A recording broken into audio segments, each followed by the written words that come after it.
Frank, comment ça va? Ça va, vous autres? Hey, numéro un, écoute, le mois de juin, c'est sûr qu'on a hâte qu'on ait des températures un peu plus estivales, mais non, c'est parfait. C'est une super belle journée. Arrête, la terre brûle. Ben ouais, je sais. C'est pas facile, hein? Ça brûle.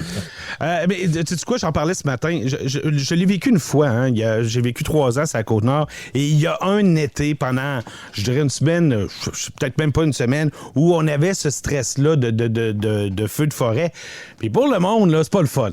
Hein, quand t'es à 40 minutes de la maison de chez vous, que tous tes souvenirs, puis tu peux pas y aller, puis il y a un policier qui dit non, tu vas pas là, c'est vraiment plate pour le monde, ça c'est sûr. Non, c'est clair. On souhaite pas ça à personne, puis on espère que tous ceux qui sont touchés par ça, ben, que ça se passe le mieux pour eux autres, puis qu'il y ait un petit coup de pluie, ça ferait du bien aussi. Ouais. On va leur souhaiter, surtout pour l'Abitibi. La Côte-Nord, visiblement, ça va arriver. Ouais. Là. C'est rare qu'on souhaite de la pluie au monde, là, mais là, pour eux autres, on les en souhaite. Oh oui, on va même leur en souhaiter pas mal. Pourquoi est-ce que c'est des lavettes puis des potes de colonne qui sont là comme politiciens aujourd'hui? Je te pose la question directe, Frank, parce qu'on va rentrer, mais la question, c'est pourquoi est-ce qu'on est rendu là? Ben, écoute, ce qu'on s'aperçoit de plus en plus, puis l'exemple de ce qui s'est passé en fin de semaine avec l'événement annulé au centre des congrès. Oui. D'abord, moi, ça m'a un peu fait capoter de savoir que le centre de congrès était une société d'État. Je sais pas, les hôtels n'ont pas assez de salles de réception, il n'y a pas assez de local disponible nulle part pour faire des conférences. Non, il faut que ce soit un truc géré par le gouvernement. Ce qui est un peu avant de rentrer dans le reste du propos, là, c'est un peu ça la base du problème. Là, c'est que plus le gouvernement a des tentacules partout, plus ça lui permet de faire des interventions comme ce qu'ils ont fait en fin de semaine, parce que j'ose croire que ce serait pas permis d'essayer d'annuler des événements dans des lieux privés. Là. Non, c'est ça. C'est vraiment un lieu du gouvernement. Mais tu sais, je me posais...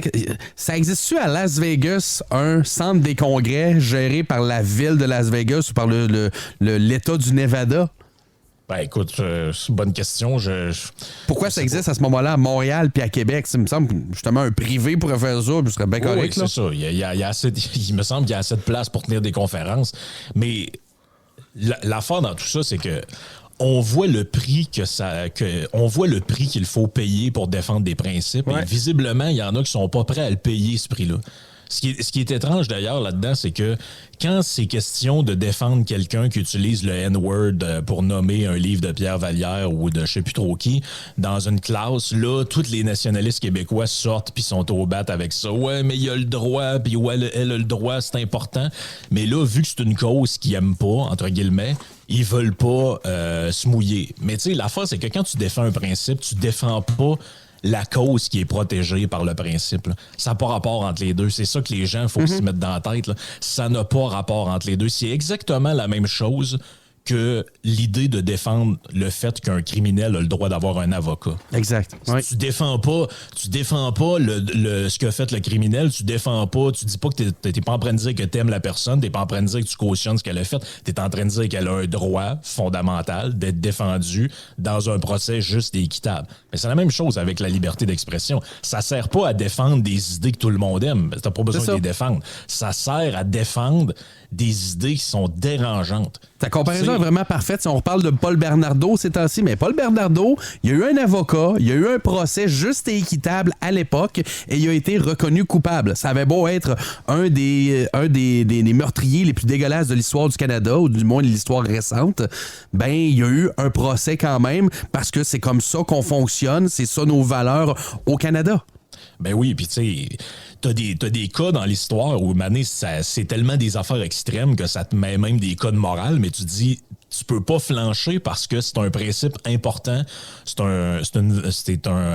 une base de droit importante, puis si tu flanches une fois, tu vas flancher 2 fois, 3 fois, puis après ça, on sait pas où est la fin de ça. Puis tu sais, quand on parle de liberté d'expression, là c'est comme consensuel parce qu'au Québec, là, c'est devenu ça. C'est un dossier clos, l'avortement, donc personne ne veut aller au bat pour ça. Mais je peux vous en nommer d'autres affaires que moi je trouve assez inquiétantes, là. Le CRTC qui étudie en ce moment la possibilité de bannir Fox News des postes de télévision des Canadiens. Là. Oui. Wow, hein? Donc, j'ai entendu parler de ça. Alors, c'est encore dans le National Post ce matin. Ça fait plusieurs semaines là, ils sont en train de recueillir les témoignages là, de différents partis pour prendre leurs décisions. Donc, ce qu'ils disent, c'est que, écoutez, le Fox News ont tenu, surtout à l'époque où Tucker Carlson y était, des propos là, offensants pour la communauté LGBTQ+. Fait que là, il faut bannir ça. Il faut bannir le poste de télé. Puis quand vous allez vous abonner à Bell, Vidéotron, whatever, le service que vous avez, vous allez dire, moi, j'aimais ça écouter le bulletin de nouvelles. Non, il n'est plus là, le bulletin de nouvelles sur Fox News parce qu'on l'a censuré. Mais vous voyez où ça peut aller. Puis défendre ça, c'est pas défendre le droit de Tucker Carlson ou je suis pas en train de dire c'était correct ce qu'il disait ou pas. C'est juste que ce que vous voulez vivre dans un pays où le gouvernement fait annuler des conférences, barre des postes de télé sur votre câbleau distributeur. Voyons, mais vous voyez bien que ça n'a pas de sens. Ça n'avait pas rapport. Tu sais, c'est pas parce que le gouvernement du Québec possède le centre des congrès et le centre des congrès loue sa salle à une gang qui sont anti-avortement, puis je pense qu'eux autres, ils en veulent zéro, là, que le gouvernement devient à approuver cette idée-là. La Ville de Québec, c'est pas mal eux autres qui possédaient le Colisée. Ils possèdent encore le Colisée de Québec, il n'est pas démoli, fait qu'ils le possèdent encore. Quand le Colisée de Québec était loué aux témoins de Jéhovah pour faire leur baptême, ça veut pas dire que la Ville de Québec t'est rendue témoin de Jéhovah? Ben non, c'est s'il y a un concert, je veux dire, mettons, il y a un concert de Rage Against the Machine ou de Roger Waters, est-ce que ça veut dire que les gens qui sont propriétaires de la salle endossent le discours qui va être tenu là-dedans? Ça n'a pas rapport. C'est une salle qui est louée. À un moment donné, il faut que tu fixes des limites là-dedans. On s'entend sur ce principe-là. Moi, ce qui me fatigue, c'est qu'on les laisse faire en tant que société, en tant qu'individu. Puis ça me... je sais pas comment l'expliquer. Mais c'est parce que toutes les parties, je te l'ai joué les extraits hier, tous les partis vendredi ont approuvé ça. Le PQ, le Québec solidaire, les libéraux, puis la CAQ qui avait pris la décision, ils ont tous dit, ouais, c'est correct ça. La liberté d'expression, oui, on est pour, mais pas au gouvernement. Hein? Oui. Ben ça, d'ailleurs, c'est la nouvelle phrase. Là. Moi, je suis pour la liberté d'expression, mais c'est le nouveau « moi, je suis pas raciste, mais ». Exact. C'est comme on les a tous entendus dans notre vie. Là. Moi, je suis pas raciste, là, mais le monde, c'est réserve. Là. Oh, man, t'es raciste, là, arrête. Là. On a compris. Et quand tu dis, moi, je suis pour la liberté d'expression, mais ce qui suit après la virgule, c'est je voudrais faire interdire 3-4 patentes, t'es pas pour la liberté d'expression. Arrête ça. Tu viens de te disqualifier. C'est ça. C'est parce que puis ce que je voulais dire dans tout ça avec l'histoire des principes, c'est que personne veut payer. Les politicos ne veulent pas payer le prix de défendre ça parce que le prix à payer est le suivant. Mettons que ça aurait été le Parti libéral. Le Parti libéral se range du côté des pro-vie. Ça aurait été ça l'article dans le journal. En effet. Et puis c'est toujours ça le même prix qui était payé. Frank, la preuve, c'est ce qu'on dit sur nous autres. Parce qu'on défend ce principe-là et qu'on l'a défendu hier, on a dit qu'on se rangeait du côté des pro-vie. Alors qu'on a même été obligé de refaire un petit peu le débat sur l'avortement juste avant pour pouvoir dire non, écoute, ça n'a rien à voir. On ne serait pas allé à ce rassemblement-là. On n'aurait même pas su qu'il existait ce rassemblement-là s'il n'en avait pas parlé, s'il ne l'avait pas annulé. Je pense que les 99% de la Ville de Québec n'auraient pas été au courant. Oui, puis ça, c'est l'autre affaire aussi. C'est la culture de la cancellation. By the way, on avait cru comprendre que quand François Legault avait dit que Gabriel Nadeau-Dubois était un woke, on avait cru comprendre que lui en était pas un, donc il était contre la culture de l'annulation. Je sais pas, on dirait qu'ils ont comme oublié ce bout-là.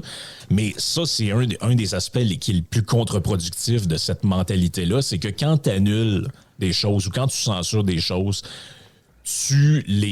comment je pourrais dire ça, tu leur donnes du gaz d'une certaine manière, puis ça a été prouvé 1001 fois.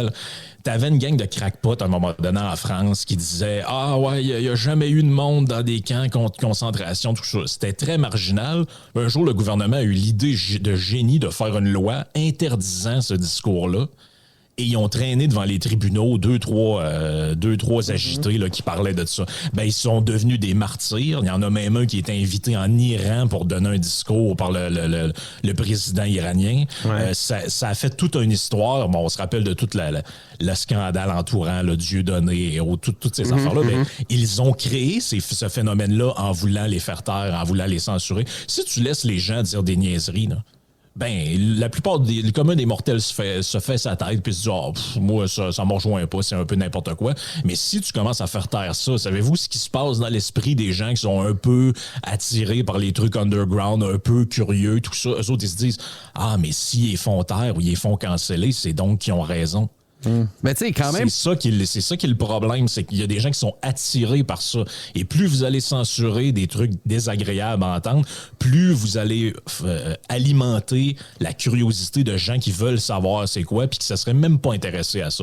C'est un peu comme quand t'es jeune puis tes parents te disent « Hey, je suis mieux de pas te pogner avec des cigarettes, toi, mon petit sacrament. Première affaire que tu as envie de faire dans ta crise d'adolescence, c'est d'aller t'acheter un paquet de cigarettes. » Bon, c'est plate, là, mais la psychologie des êtres humains, elle est comme ça. On est attiré par l'interdit, on est attiré par ce qui est un peu mal vu, un peu non consensuel, puis ben c'est ça qui arrive. Vous légitimez d'une certaine manière. En voulant censurer, vous donnez du gaz à des choses que dont vous voulez pas mettre de l'avant, mais au final, c'est ça qui arrive pareil.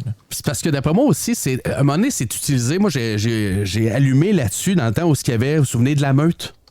Oui. C'est rendu où la meute? C'est disparu la meute. Tiens, coudonc. Mais à une époque, j'avais l'impression que la meute, ça servait surtout à ceux qui les aimaient pas. C'était un groupe qui... Moi, j'en souviens, mais m'a dit, ils représentent combien de monde pour vrai, cette gang-là? Ils ont rejoué un petit peu la même toune avec les, entre guillemets, complotistes, il y a de ça pas si longtemps pendant la pandémie. Ouais. C'est qu'on utilise un groupe... Puis on prend les quelques plus bizarres là-dedans, puis là, on les met front, puis on dit, si vous pensez 10% comme eux autres, vous êtes exactement comme eux. Fait que là, tu diabolises un peu une manière de penser pour que les gens finissent par penser exact, ou du moins qu'ils disent penser comme toi, pour qu'ils écrasent. C'est ça. La meute a servi de même, les complotistes ont servi de même, il y aura un groupe prochainement, ça va être comme ça. On dirait que ça leur sert. Puis de la même manière, pour cette gang-là, qui avait une vision assez radicale, mettons, par rapport à l'avortement, si le moindrement tu voulais... Parce que des pays qui n'encadrent pas l'avortement au monde, là, il y en a 4. Il y a le Canada, il y a la Chine, il y a l'Ossétie du Sud, puis il y en a un autre que j'oublie. Mais tu sais, tous les pays d'Europe, tous les pays nord-américains, tous les pays occidentaux, en fait, ont un encadrement autour de l'avortement. Après tant de semaines, c'est plus permis. Ou c'est permis avec telle raison, etc.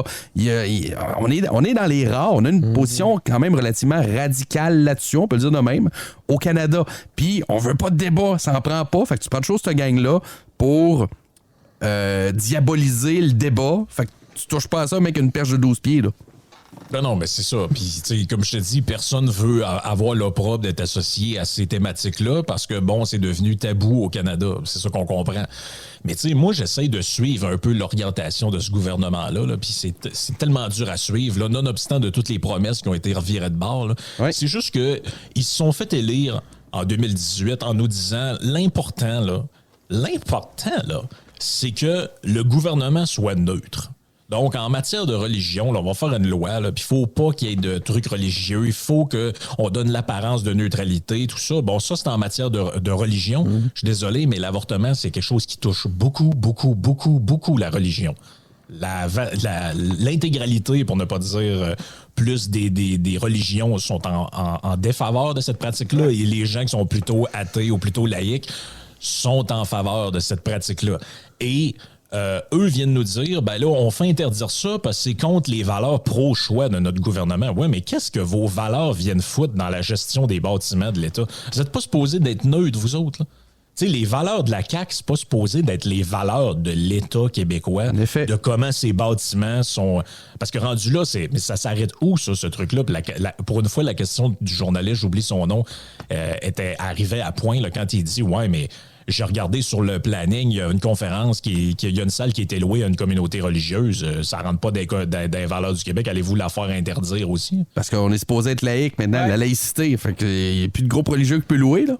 Oui, puis ce gouvernement-là, il est officiellement, de ce qu'on comprend, à moins qu'il nous dise autre chose, il n'est plus souverainiste, il est fédéraliste. Si jamais la salle est louée, pour donner une conférence de Mathieu Bock-Côté ou de PSPP, ils vont-tu faire annuler ça parce que c'est contre les valeurs de la CAQ?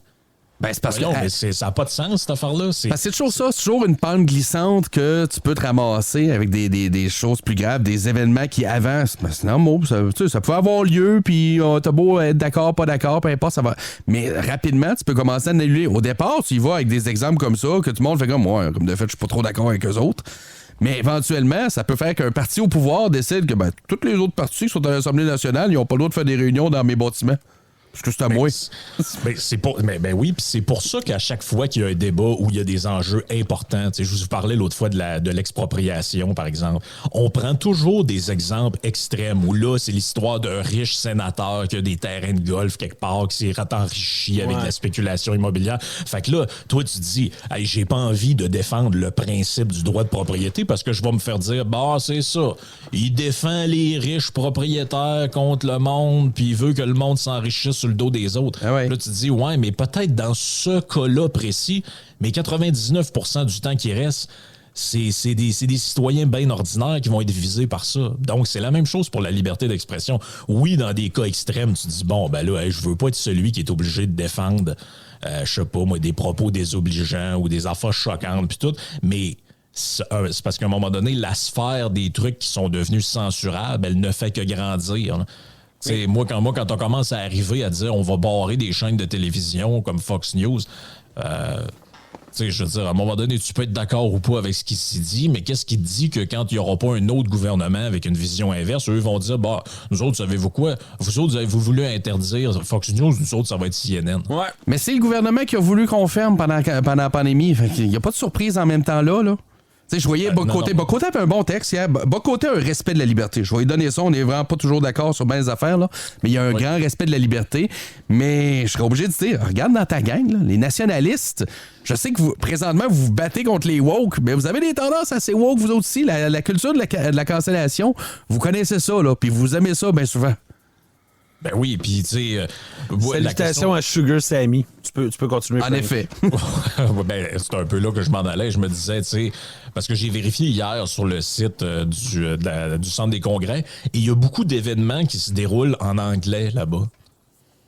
Est-ce que eux, ça les aurait beaucoup dérangés si on faisait annuler ces événements-là? Parce que, tu sais, on comprend que si nos valeurs, c'est de défendre la langue française, tout ça, donc des événements uniquement anglophones, là, destinés à un public anglophone, là, nous autres, ça ne rentre pas dans nos valeurs.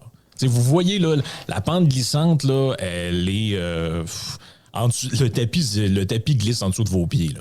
Je veux dire, moi, je trouve ça... normalement, c'est une porte qui aurait dû fermer. À la limite, c'est une porte qu'on n'aurait jamais dû ouvrir.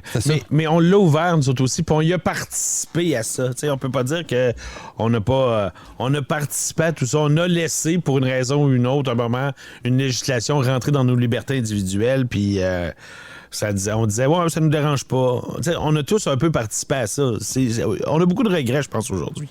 Ben oui, puis tu sais, tout le monde a compris que ce gouvernement-là n'a pas la cote auprès d'une certaine élite là, bien pensante et tout ça, là, qui est très à la vogue de ces thèmes, de ces thématiques-là, puis de toute cette ambiance woke-là. Ben là, en réalité, ils se sont pas posé la question des principes, ils se sont pas posé la question de ce qui était moral ou pas de faire là-dedans, ils se sont posé la question de comment qu'on ferait pour ne pas avoir dans le journal la CAQ tolère des événements anti-avortement. C'était ça l'idée, là. Moi, je pense que c'est uniquement ça l'idée. Ils voulaient pas se faire accoler ça là-dedans. Puis sais-tu quoi? Au bout du compte, là-dedans, ils devaient se dire, check bien, on va prendre une position, puis les seuls de la gang qui vont aller à l'encontre de ce que nous autres on dit, nous autres, on va se faire applaudir par tout le monde. Puis encore une fois, le seul qui va être tout seul dans sa gang, ça va être Éric Duhem, la gang de Québec, etc. Ben ouais. Parce que nous autres, sais-tu quoi? Des fois, on est un peu nono, on défend encore des principes, même s'il y a un prix à payer pour ça. Frank, je te remercie infiniment. Vraiment, puis tabarnouche, c'est pas rassurant, mais on va essayer de quand même s'attacher à ça pour la suite des choses. Puis tu sais, on a passé ça vite, là, mais il faut pas aussi mettre de côté le fait que 90 députés sur 125, là, c'est la mathématique de l'arrogance. Oh oui, c'est carrément ça. On va s'en souvenir. Ouais. Il va vraiment falloir s'en souvenir. Merci, Frank. Passe une super journée. Vous autres aussi, ciao. Bye-bye, Frank, le Dédomissaire à qui on parle chaque mardi.